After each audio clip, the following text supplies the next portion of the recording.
The Pantheon has been standing in Rome for almost 1900 years. Its dome, made of concrete, is the largest unreinforced concrete dome ever built.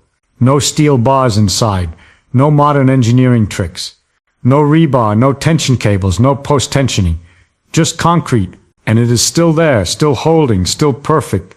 You can go stand under it right now and look up, and you will see the same dome that Roman citizens looked up at when it was dedicated in the year 128. Meanwhile, drive across any American highway built in the 1960s. Cracks everywhere, rebar poking through like broken bones through skin, chunks falling off bridges that are barely 50 years old. We spend billions of dollars a year patching concrete that was supposed to last a century and barely made it past a generation. So here is the puzzle that is going to keep us busy today. The Romans built concrete structures 2,000 years ago that are still getting stronger. Our concrete starts falling apart after a few decades. Same basic material, calcium, rocks, water. They had no chemistry textbooks, no electron microscopes, no computers, no understanding of molecular bonds or crystallography. We have all of those things, and our concrete is worse. Something is very wrong with this picture, and I want to figure out what. Let me start where I always start, with the atoms. Because when you do not understand something, you have got to go down, down, down until you can see what the atoms are doing. Everything else is just storytelling.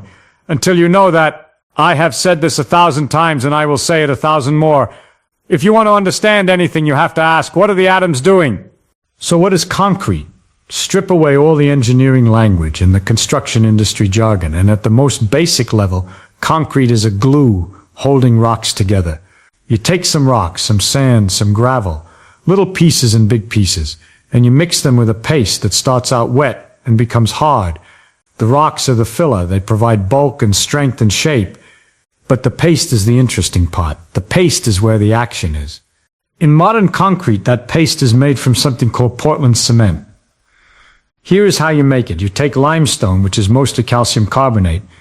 If you remember your chemistry, that is one calcium atom bonded to one carbon atom bonded to 3 oxygen atoms, all stacked together in a crystal that you would recognize as chalk, or seashells, or the White Cliffs of Dover. You take that limestone, you mix in some clay for the silica and alumina, and you heat the whole thing in a rotating kiln to about 1400 degrees Celsius. That is hot enough to glow bright orange, hot enough to melt copper. At that temperature, the calcium carbonate breaks apart. The carbon dioxide molecule lets go and flies away as gas. What stays behind is a collection of new compounds, calcium silicates and calcium aluminates mostly, fused together into lumpy gray nodules called klenite. You grind those nodules into a fine powder. That powder is Portland cement.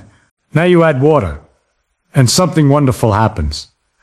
The calcium silicates reach out and grab onto the water molecules. Not gently. They react, rearrange, form entirely new crystal structures, little needles and plates and sheets that interlock and bind everything together like microscopic fingers gripping each other. Imagine pouring water onto a tray of dry spaghetti, and the spaghetti instantly weaves itself into a fabric. That is roughly what happens at the nanometer scale when water meets Portland cement. These needle-like crystals, called calcium silicate hydrate, are the real glue. They grow outward from each cement grain, reaching toward the crystals growing from neighboring grains, until eventually they all interlock into one continuous rigid mesh. This process is called hydration. It is exothermic, meaning the atoms give off energy as they rearrange. If you have ever touched fresh concrete and felt it warm to the touch, that is not the sun heating it. That is the chemical reaction happening right under your hand. Atoms finding their partners and settling into their new arrangement, releasing a little burst of energy with each new bond. In a big pour like a dam foundation, the heat can be a real problem. It can actually crack the concrete from within if you are not careful about managing it. And here is the key thing about Portland cement concrete. Once those crystal structures form, that is essentially it. The reaction is done. Oh sure, concrete keeps curing for weeks, even months. The construction industry tells you to keep it moist for 28 days. Deep inside a thick pour, water molecules are still slowly diffusing through, finding their way to pockets of unreacted cement. But fundamentally, the architecture is set. The crystal lattice is built. It has found its final configuration. And it is not going to change. And here is the problem with any rigid crystal lattice. If you crack it, it stays cracked. Think of it like a window. Glass is a beautiful, strong, transparent material. Harder than you might expect. But the moment you put a crack in it, that crack is permanent. The atoms on either side of the fracture are locked in place. They have no mechanism, no chemical pathway, no instructions to move across the gap and knit themselves back together. Glass does not heal. And neither does Portland cement. The chemistry is finished. The atoms have done all the rearranging they are going to do. When a crack forms in modern concrete, it is an open wound that never closes. Water gets in. It carries dissolved salts and acids. It reaches the steel reinforcing bars buried inside, and those bars begin to rust. Rust takes up more volume than the original steel, so as the rebar corrodes, it swells, pushing outward, creating more cracks from the inside. Meanwhile, winter comes. The water in the cracks freezes, and water does something unusual when it freezes. It expands, about 9% by volume. That expansion pushes the crack wider. Spring arrives, the ice melts, more water flows in, filling the now larger crack. Next winter, it freezes again, wider still. This is called frost wedging, and it is relentless. Year after year, the cracks grow, branching and spreading like the roots of a tree through the material. Eventually, the rebar rusts, the surface spalls, and the highway department comes out with jackhammers and orange cones and a budget overrun. This is why highways fall apart. It is not that the concrete was bad when it was poured. It is that concrete has no immune system. It cannot respond to damage. It is a dead material. Chemically speaking, once set, it just sits there, waiting to be broken. All right, that is our modern situation. What were the Romans doing differently? For a long time, the standard answer was volcanic ash. The Romans used a material called Pozzolana, named after the town of Pozzoli on the Bay of Naples, right there in the shadow of Vesuvius. This volcanic ash is special. When a volcano erupts, the explosion shatters minerals into tiny fragments with enormous surface area, and those fragments are chemically hungry. They are full of silica and alumina in a disordered reactive state. When you mix this volcanic ash with lime and water, the silica and alumina attack the calcium hydroxide and form extremely strong, extremely stable compounds. Calcium silicate hydrate and calcium aluminate hydrate. Tight, interlocking crystals that resist water, resist stress, resist time. The Romans shipped this ash all across their empire. They recognized it was something special. A Roman architect named Vitruvius wrote about it around 25 years before the Common Era, describing how to mix it and what proportions to use. So the standard story for decades was, the Romans had great volcanic ash, they mixed it with lime, they got great concrete, mystery solved. But that cannot be the whole story, and you should be suspicious whenever someone tells you a mystery is solved by a single ingredient. Nature is rarely that simple. Here is why the volcanic ash explanation falls short.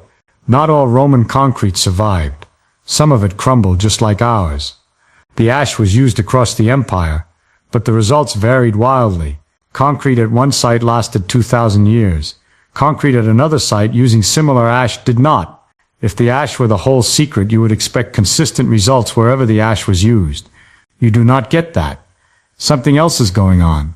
And here is the clue that kept nagging at researchers. Firm, in the really durable Roman concrete, the stuff that survived earthquakes and centuries of rain, and even constant battering by ocean waves, they kept finding these little white chunks, millimeter-scale lumps of calcium, scattered through the matrix like raisins in a cake. You could see them with the naked eye if you broke open a sample, little white spots in a gray background. There is an ancient tomb on the Via Appia, the famous Roman road leading south out of Rome. It is called the tomb of Cassilia Metella, built around 30 years before the Common Era for the daughter-in-law of a wealthy Roman general. The tomb is a massive cylinder of concrete, about 11 meters in diameter, and it has been sitting exposed to the Italian weather for over 2,000 years. When researchers examined its concrete, they found those same white lime clasts, but they found something else too. They found that cracks in the concrete had been filled with calcite crystals. New mineral growth formed long after the original construction, filling fractures that had opened up over the centuries. The tomb was healing itself. Right there on the road out of Rome, the evidence was staring everyone in the face. For decades, the scientific community looked at those white lumps and collectively shrugged. Poor quality control, they said. The Romans did not stir their concrete well enough. Some lime failed to dissolve. Manufacturing defects. Nothing to see here. Move along. That explanation always bothered a chemist at MIT named Admir Masick, because the Romans were not sloppy builders. They constructed aqueducts that carried water across hundreds of miles using gravity alone, with a grade so precise that some of them still deliver water to Rome today. They built harbors in the open sea. They paved 50,000 miles of roads. These were not people who forgot to stir the pot. There had to be another explanation. So Masick and his team gathered samples of 2,000-year-old concrete from the ruins of Privenum, an ancient site south of Rome. They brought the samples back to the lab at MIT and aimed every tool they had at those little white lumps. Scanning electron microscopes, energy dispersive X-ray spectroscopy, powder X-ray diffraction, confocal Raman imaging. They mapped the chemical composition of those lumps atom by atom, and what they found changed the story completely. Those lumps are something called limeclasts, and they are not a mistake, they are the whole secret. To understand what a limeclast is, you have to understand two forms of lime, and the difference between them matters enormously. When you heat limestone in a kiln, you drive off the carbon dioxide and you get calcium oxide. Pure, white, caustic calcium oxide, that is called quicklime, and it is ferociously reactive. If you splash water on quicklime, it does not just dissolve politely, it hisses, it steams, it gets so hot it can boil the water right off. The reaction releases about 65 kilojoules per mole. For comparison, that is enough energy that a large pile of quicklime with water poured on it can actually catch nearby materials on fire. The medieval English Navy reportedly used quicklime as a weapon, throwing it at enemy ships to blind the crews. Now, the assumption for years was that the Romans were careful. They would take the quicklime and slowly add water to turn it into calcium hydroxide, which is called slaked lime. Slaked lime is tame, gentle, a smooth white paste, easy to work with, easy to mix. The thinking was the Romans made slaked lime first, then combined it with volcanic ash and aggregate to make concrete. But Masick's team found evidence of something much more violent. The chemical signatures in those limeclasts showed that the Romans were mixing quicklime directly into the concrete while it was still in its raw, wildly reactive form. They were not taming the quicklime first, they were throwing it in hot. This technique is called hot mixing. You take dry quicklime, volcanic ash, water, and aggregate, and you combine them together. The quicklime reacts with the water violently, the temperature spikes. The whole mixture gets blazing hot, possibly locally reaching temperatures of several hundred degrees. That extreme heat accelerates and alters the chemical reactions happening in the mix. It creates bonds and structures that a calm, room temperature process would never produce. And here is something beautiful. And in the ruins of Pompeii, buried under volcanic ash since the year 79 when Vesuvius erupted, archaeologists recently uncovered an actual Roman construction site frozen in time. There were piles of raw materials still sitting there, sorted and organized, piles of volcanic tuff blocks, piles of pre-mixed dry ingredients. The whole workspace abandoned in the middle of a job almost 2,000 years ago. Researchers from MIT analyzed these materials and found clear evidence that the builders were preparing for hot mixing. The dry quicklime and volcanic ash were staged for combination, not pre-slaked. This was not some regional quirk or one builder's experiment. This was standard practice, at least at this site, preserved by the very volcano that supplied their raw materials. The irony is almost too perfect. But back to the chemistry. During hot mixing, not all of the quicklime fully reacts. Some lumps get their outer surfaces coated in reaction products before the water can penetrate to their cores. The reaction is so fast and so violent on the surface that it creates a kind of shell, sealing the interior. These partially reacted chunks get locked into the concrete matrix as limeclasts, little time capsules of reactive calcium sealed inside the hardened material, dormant but chemically ready. 2,000 years later, those limeclasts are still in there, still chemically potent, still waiting for their moment. And here is where the story becomes extraordinary. Imagine the concrete is like your body, and the limeclasts are like little capsules of medicine stored under your skin. As long as everything is fine, they sit there quietly. They do not react, they do not interfere. But the moment a crack forms, everything changes. When a crack develops, water seeps in through it. This is the same water that destroys modern concrete, the same water that freezes and expands and tears the material apart year after year. But in Roman concrete, the water reaches a lime clast, and it triggers a chemical response. The calcium oxide at the core of the clast dissolves into the water, creating a solution rich in calcium. That calcium-saturated solution flows along the crack, filling it. Then, as it encounters carbon dioxide from the air, or as it simply dries out, the dissolved calcium precipitates as calcium carbonate. New mineral crystals growing right there in the crack, filling it, sealing it, gluing the two sides back together. The crack heals itself, the concrete repairs its own wound. Masik's team tested this in the lab. They manufactured concrete using the Roman hot mixing method, let it cure and harden, then deliberately cracked each sample, cracks about 0.5 millimeter wide. Then they ran water through the cracks. Within 2 weeks, the cracks in the hot mix samples had completely sealed. No more water could pass through. They tested identical concrete made without the lime clast as a control, cracked it the same way, ran water through, and the cracks stayed wide open. The water flowed through forever. No healing, no repair, just a dead material with a permanent wound. 2 weeks. That is all it took. The modern concrete never healed at all. The Roman-style concrete sealed cracks up to about 0.6 millimeters across. For comparison, modern self-healing concrete technologies, using expensive embedded capsules of epoxy or engineered bacteria, can only manage cracks of about 0.2 or 0.3 millimeters. The Roman method, using nothing but lime and volcanic ash and heat, outperformed them all. And it costs almost nothing extra. You just have to be willing to let the mixing get hot and messy. And this mechanism does not just work once. Every time a new crack forms and water enters, it can trigger the same response as long as there are lime clasts nearby. And those clasts are distributed throughout the entire matrix, scattered everywhere, like a distributed immune system. The concrete has thousands and thousands of these little repair stations built in. It can heal itself over and over again for centuries, for millennia. Each healing event uses up a tiny amount of calcium from one clast, but there are so many of them that the supply lasts for an extraordinarily long time. The concrete is not just strong, it is responsive. It has a built-in chemical repair system operating at the atomic level. Every crack triggers its own remedy. And all of it happens without any intervention, without any engineer, without anyone even noticing. Just atoms following the rules of attraction and repulsion. I once said if all of scientific knowledge were to be destroyed and only one sentence could be passed on to the next generation, the best sentence would be this: all things are made of atoms.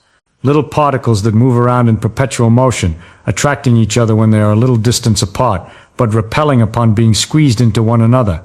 In that one sentence there is an enormous amount of information about the world, if just a little imagination and thinking are applied. Roman concrete is a perfect illustration of that principle. The calcium atoms in those lime clasts are attracted to the oxygen in water molecules. When water enters a crack, that attraction pulls the calcium into solution. Then the calcium encounters carbon dioxide, and the attraction between calcium, carbon, and oxygen pulls them into a new arrangement, calcium carbonate crystals. No engineer planned this response on a crack-by-crack basis. No one dispatches a repair crew into the concrete. The atoms do it themselves, because the laws of physics leave them no choice. Given the right arrangement of materials, self-healing is not just possible. It is inevitable. Now let me push deeper, because there is yet another layer to this mystery, and it involves the ocean. Some of the most impressive Roman concrete is found in marine structures, harbor walls, and breakwaters that have been sitting in salt water for 2,000 years. Seawater is devastating to modern Portland cement concrete. The salts corrode the rebar, the magnesium and sulfate ions attack the cement paste, and within decades the structure is falling apart. We spend fortunes trying to protect modern marine concrete from the ocean, but Roman marine concrete actually benefits from seawater exposure. Researchers found that over centuries the minerals in the volcanic ash react slowly with the seawater to form an extremely rare and extremely strong crystal called aluminous tobermarite. This crystal is nearly impossible to synthesize in a laboratory. It normally requires very high temperatures and specific pressures. But in Roman marine concrete it grows naturally, slowly, grain by grain, as seawater seeps through the material over hundreds of years. Tobermarite reinforces the concrete from within.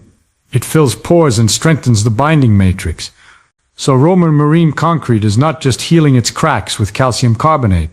It is growing entirely new reinforcing crystals inside itself using the very seawater that would annihilate modern concrete. The thing that destroys our material feeds theirs. The ocean, which is the enemy of Portland cement, is the ally of Roman concrete. Stop and think about that for a moment, because it is one of those facts that rearranges how you see things. We design our marine concrete to resist the ocean. We coat it, we seal it, we fight the water with every tool we have, and we lose. The Romans designed a material that cooperates with the ocean, that uses the water as a delivery system for new mineral growth. They did not fight nature, they built something that works with it. Whether they understood the mechanism or not, the result is the same. Their approach was, in a very deep sense, more physically intelligent than ours. That is not just clever engineering, that is engineering in harmony with the physics of the situation. Whether the Romans understood why it worked is debatable. Probably not in our terms. But they certainly knew that it worked, because they kept building with it, century after century, refining the recipes, adapting them to local materials and local conditions. At every site, the composition is slightly different, tuned to the available aggregates and the intended purpose. That is not sloppiness, that is sophistication. They were practical scientists operating without theory, guided entirely by observation and accumulated craft. They discovered an atomic-level self-repair mechanism through empirical wisdom, long before anyone knew what an atom was. So what do we do with all this? Let me first point out something poetic about the chemistry, because it is the kind of thing that delights me. Limestone is calcium carbonate. You heat it up, drive off the carbon dioxide, and get calcium oxide, quicklime. Mix the quicklime with water, you get calcium hydroxide. That calcium hydroxide reacts with volcanic ash to make the strong matrix. Then, when a crack forms and water gets in, the lime clasts dissolve and the calcium meets carbon dioxide from the air. And what does it form? Calcium carbonate, limestone, the very thing you started with. It is a circle. The lime cycle, chemists call it. The material begins as limestone, gets transformed by heat and water and volcanic ash into something extraordinary, serves as concrete for 2,000 years. And when it heals its own cracks, it turns back into limestone. The beginning becomes the end, becomes the beginning.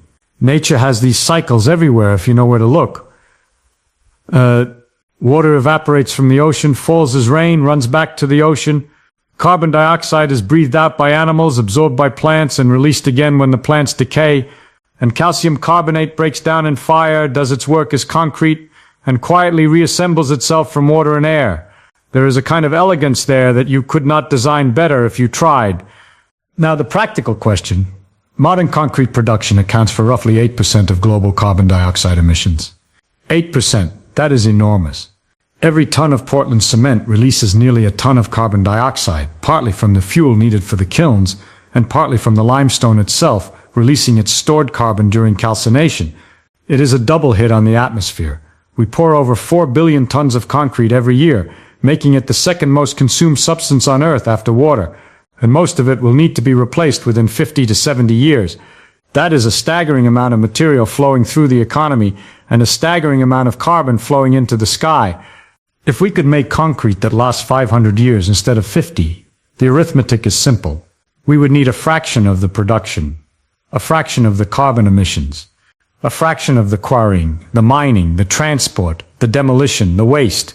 You do not need to invent some exotic new technology.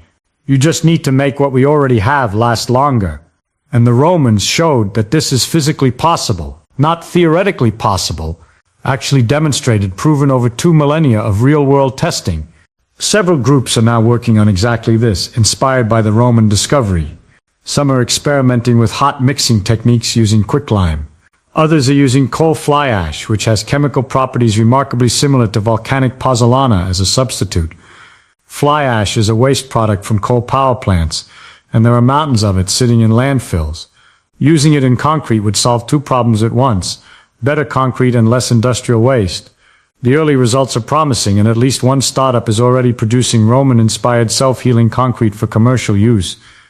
The irony should not be lost on anyone. We spent the last 2 centuries perfecting Portland cement.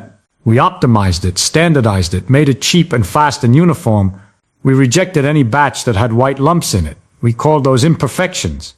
And the result is a material that falls apart within a human lifetime. The Romans used a method that was violent and messy, that produced chunks and irregularities we would throw away on a modern construction site, and their buildings have outlasted every civilization that came after them. Sometimes the imperfection is the feature. Sometimes what looks like a flaw is actually the solution. You just have to look closely enough to see it. Let me leave you with this thought, because it is the one that stays with me, the one I keep turning over. The Pantheon Dome is sitting in Rome right now. It has been raining on that dome since the year 128. Every raindrop that lands on it seeps into the tiny invisible cracks that naturally form in any concrete over time. And every raindrop that reaches a lime class triggers a microscopic chemical reaction. Calcium dissolves, it flows into the crack, it meets carbon dioxide, it crystallizes, the crack seals. This has been happening continuously, without interruption, without maintenance, for 19 centuries. The atoms in that dome are still busy, still working, still rearranging themselves into stronger configurations. The Pantheon is not finished yet. It is still becoming what it is going to be. People always ask me what physics is good for. And I say, well, it is good for understanding. You do not need to build a bridge to enjoy understanding why a bridge stands up. But every once in a while, understanding actually helps you build a better bridge. Or a better dome. And sometimes the best way to build for the future is to look very carefully, very humbly at what the atoms were doing in the past. If there is one thing you take from today, let it be this. The next time it rains, think about the Pantheon. Think about 2,000 years of water meeting calcium, and new crystals growing in cracks too small to see. Think about atoms doing their work, quietly, patiently, without engineers or instructions, just following the same rules they have followed since the beginning of the universe. That is the kind of thing that makes you want to stand in the rain yourself, just to feel part of it all. Tell me, what other ancient technology do you think we have lost? Something people figured out long ago that we have completely forgotten? I would love to hear what you think.